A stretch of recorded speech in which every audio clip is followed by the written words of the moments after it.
Hi, this is Catherine Dubberly, the Answer Lady. Today let's work on knitting a bulky hat together. This one is very easy and you can finish it today. Hi, this is Catherine Dubberly, the Answer Lady. Let's knit a hat, a youth-size hat. This one is about 17 inches in circumference. I'm holding up a 6-inch ruler here, and it's 8.5 wide in total, so that makes it 17 by just a little over 6 inches in length. And we're going to do it on very large needles. These are US size 13 needles with bulky number 5 yarn. I'm using Serenity Chunky Weight, so it's going to go very, very fast, and it makes a nice, comfy, cuddly hat. First thing we do is cast on. I'm starting with a loop here. You can use any cast on you like. I'm going to use the backward loop cast on, which is very, very easy, and it's one that I know well and I'm comfortable with. Many people don't like it because sometimes it's difficult to knit the first row and make it neat, but I do like it because I got used to doing it a long time ago, and I'm satisfied with the results I get for garter stitch, which is what the edge of the hat is. So I'm going to do it, but there's nothing to stop you from making whatever cast on you prefer, or a provisional cast on and neatening it up later. Let's see how many we've got. We want 36. 2, 4. That one's a little sloppy. I will clean it up when I come back. 6, 8, 10, 12, 14, 16, 18, 20, 21, 2, 3, 4, 5, 6, 7, 8, 9, 30, 31, 2, 3, 4, 5, 6. There we go. I went through that cast on rather fast. If you would like to learn to do it better, I do have a video that's just on the cast on that gives more time to it. Now we're going to knit the first row regular knit stitches.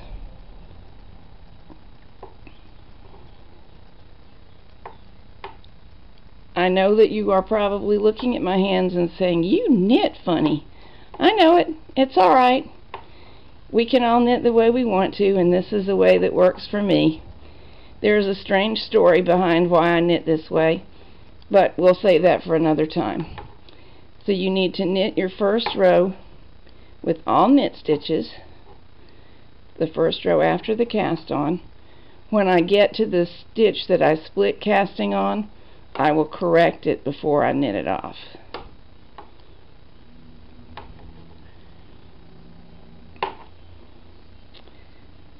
I'm going to go ahead and knit to the end of the first row and come back when I've done it, and you can catch up and do the same. I've knitted my first row. I'm sure that you have too. Now we're going to turn the work as usual and change hands. I'm going to use what is a very common technique in hand knitting, and that is slipping the first stitch. That means moving it from one needle to the next without knitting it. It tends to make the edges neater. You just got a little CAT scan, as you see. We are knitting another row of knit stitches, and because we knit 2 rows of knit stitches in a row, one faces one way and one faces the other way, and that is how one gets garter stitch. Garter stitch doesn't roll. It's thicker than stockinette. It doesn't pull in like ribbing, so the lower edge of this hat won't pull in. If you wanted it to pull in a little bit, but you still wanted to use garter stitch, you could start the garter stitched area on smaller needles and change to the main needle size later on. But I'm okay with it just fitting loosely. A lot of people, and I'm one of them, don't like their hats to feel tight around their heads. You might like to know why I'm knitting so many bulky hats in children's sizes that I need a fast pattern like this. And that is because I try to knit 100 hats a year for a charity called Keeping Maine Warm. It's run by the publisher of News and Views Machine Knitting magazine, and I machine knit a lot of my hats too, but it's nice to have something that you can do when you're not by the machine. Okay, there's our second row. You can see the knitting starting to form, and eventually it will look like the edge of the hat. We're going to go ahead and knit 4 more rows, knitting knit rows every time, slipping the first stitch and knitting along, and that will complete the edge of the hat. There is a certain amount of leeway in how many rows you knit. You can have only 4 total rows of garter stitch if you want, or you can have 8 or 10 if you want. This pattern is very flexible, and as a matter of fact, I should mention that you can very easily adjust this to fit smaller children or adults.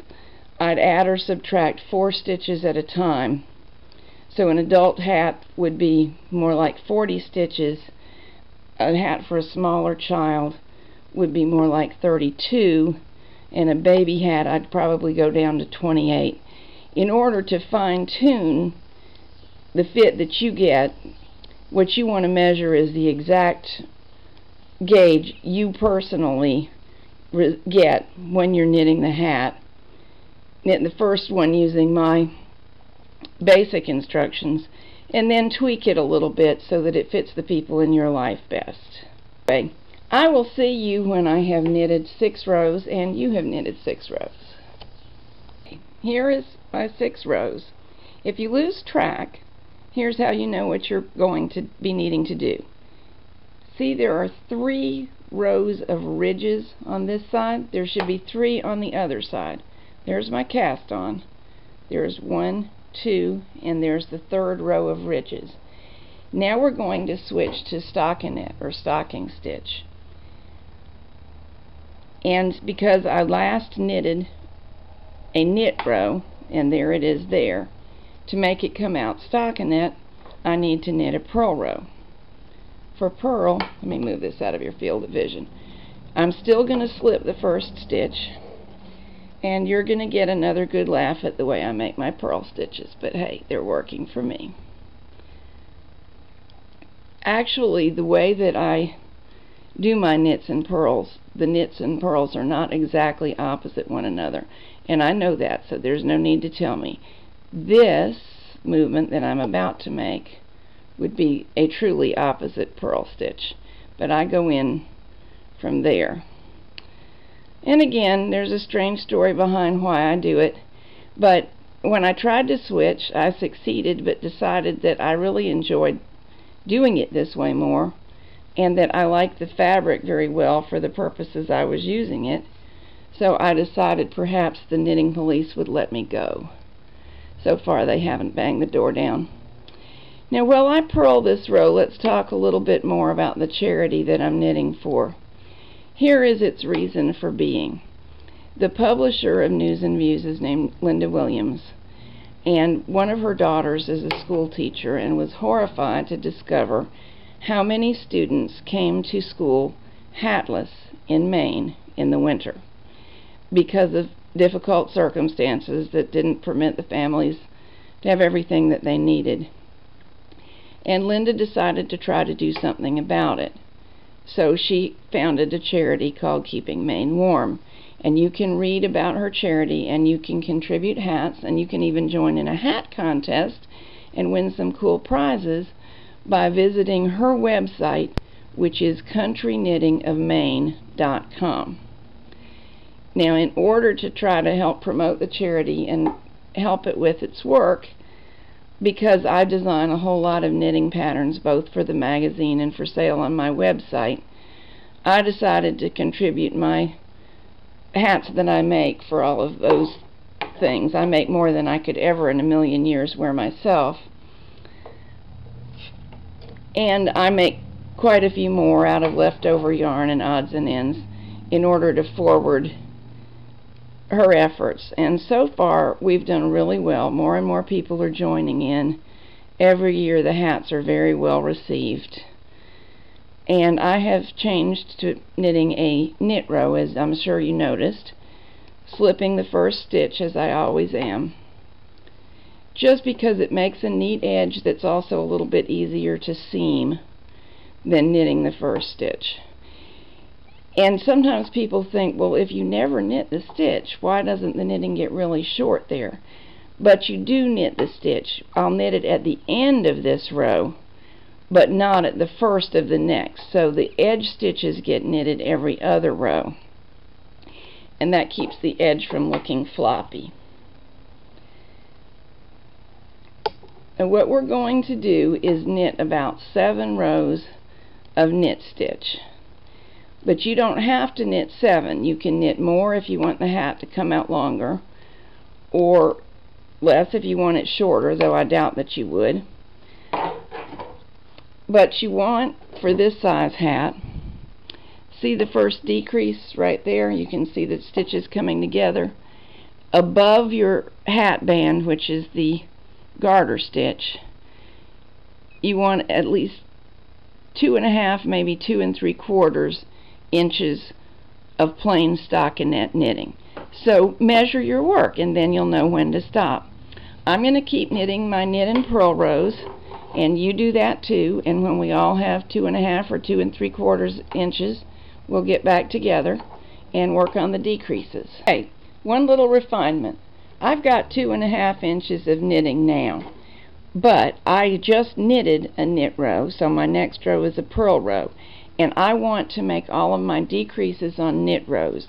So I'm going to knit one more purl row before I come back to you and we start the decreases. And I would suggest that for your first few hats you do the same, so that we're on the same page. I am ready to knit a knit row, and we're going to work decreases on this row. Slip the first stitch, but count it. Knit stitch number 2.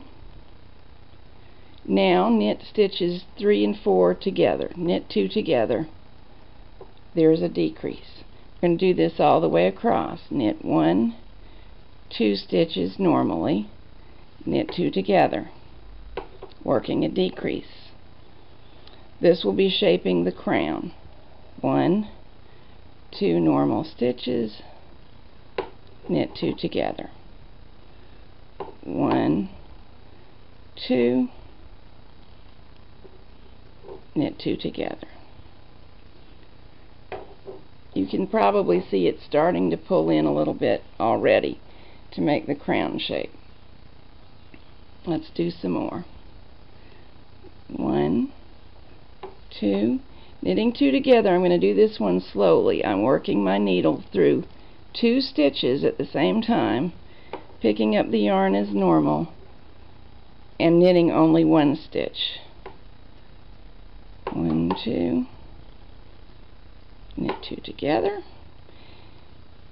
People who knit very tightly will find this more difficult than those of us who knit with a looser hand. But it's doable, whatever your knitting style. Now have a look at this. I have 4 stitches left. If I knit 1, 2, and 2 together, my decrease will be at the very edge. And I would prefer it not to be. It will be easier to seam if it's not. So I'm going to fudge. Knit 1, knit 2 together, and knit 1. This is not going to do anything that I find unbearable in the finished look, and it's going to be easier to seam the edge without a decrease on it.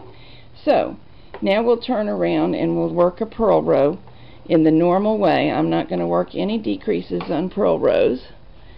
I'm going to slip the first stitch as usual and then keep going, and I will see you when we've all completed our purl row. Alright, purl row is complete. This knit row is just like the last knit row, except we have fewer stitches to deal with because we've decreased so many. Slip the first one, knit the second one, knit 2 together. And we'll repeat this all the way across the row, except we only slip the very first one. Knit 2 normal stitches, knit 2 together, knit 2 normal stitches, knit 2 together, knit 2 normal stitches. I need to scooch this along. knit 2 together, 1, 2, decrease on 3 and 4, 1, 2, decrease on 3 and 4, and we only have 3 left, so I'll just knit them normally. Now we're going to work a purl row and come back. So I'll see you after the purl row. This row is going to be just the same as the last 2 knit rows, except for, of course, we have fewer stitches. Slipping the first, knitting the second, knit 2 together, knit 2 normally, knit 2 together, and on across like that. And once you get comfortable with this, you can see how very fast it does go. Knit 2 normally, knit 2 together, knit 2 normally, knit 2 together, and this time I'll have 1 remaining stitch, and that's okay for my edge stitch. So now we'll knit a purl row and get back together for the next knit row, and things will change. You can see that we're getting to the top of the hat now, so we need to start decreasing at a faster pace so as to make the curve into the top of the crown. And to do that, we're going to alternate knitting 1 stitch, in this case slipping the very first one, and knitting 2 together. Knit 1, knit 2 together, knit 1, knit 2 together, knit 1, knit 2 together,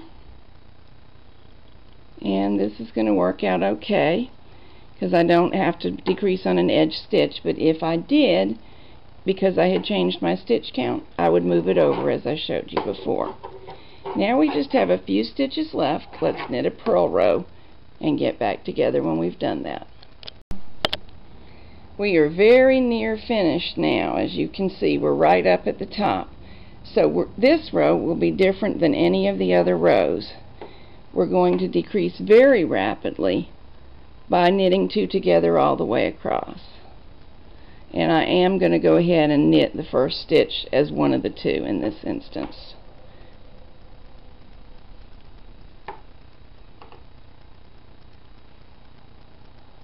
Now I've got a choice. I end up with 3, and I'm going to knit them all 3 off together. I could have made the other choice. It won't make very much difference.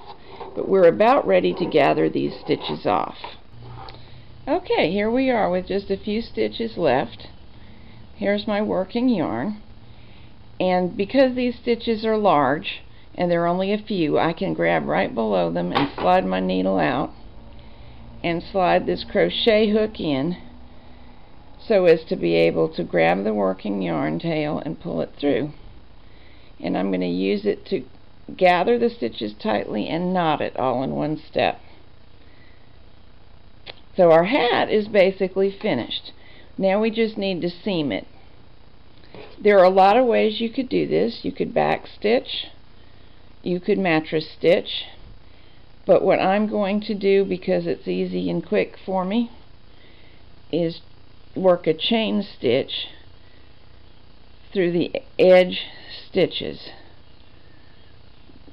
Very edge loop of yarn from each side and make a chain. The trick to making this a nice seam is that your chain must not be overly tight.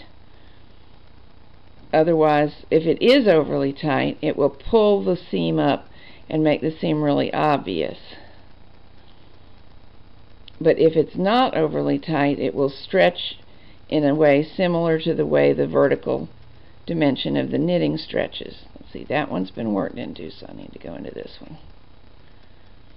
And remember, each stitch I'm making accounts for 2 actual rows because of the way we slipped edge stitches at the beginning of each row. So you do need your chain stitches to be relatively loose if you use this method. There's nothing superior about it, though. Any method that you like to seam with is going to make a nice hat. Now things change a little when you get down to the garter stitch, because we've got bumps as well as bars to work through. But just work through whatever is on the very edge if you use this method. And it'll come out fine. Another cool thing about chain stitching as this would actually be a little easier with a smaller crochet hook, but you wouldn't be able to see what I'm doing as well. If you do not like what you got for a seam, you just pull it out. I'm going to flip it right way around. And I think I'm going to be okay with the way that looks, so I'll go ahead and tie my ends together.